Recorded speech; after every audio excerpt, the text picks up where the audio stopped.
When we were introducing this ceremony, I was society. Unairuka is being initiated into the Ozor Society of Igbo land. Igbo Obodo Ojebela Ozor Igbo. Even in publicly go Abaya, Ozor Igbo.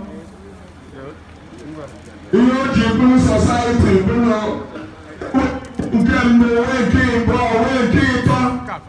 when you read like the 10 commandments of the Bible,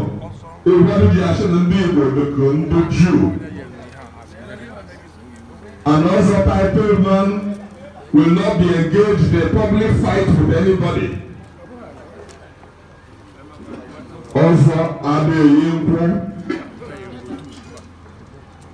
I got Ebel I get many a Brisha, not the 12th. Yes, if it bomb. You already said it bomb, but not the bomb.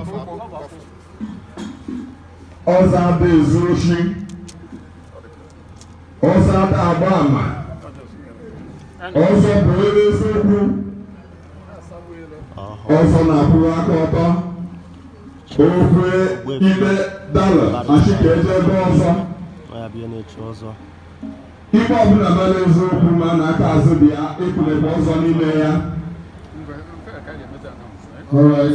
Ọzọ adịghị n'ihe onye nade. Ọzọ mistake bụ ọ ga-eme. Ọkwa na ọma hụ na ịbụ onye nade ihe kwe ihe orikwe ikpe ma ahụ ya mana ọzọ ama njọ eti ahụ na Jizọs mere.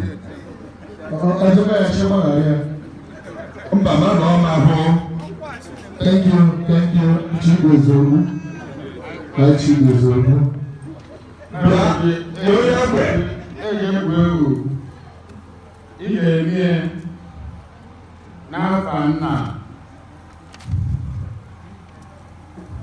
Na nwa na mmụọ nsọ.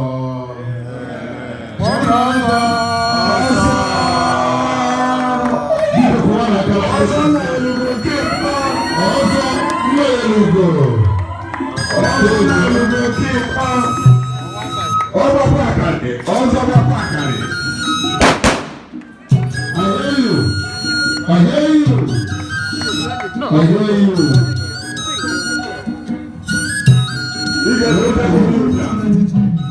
You got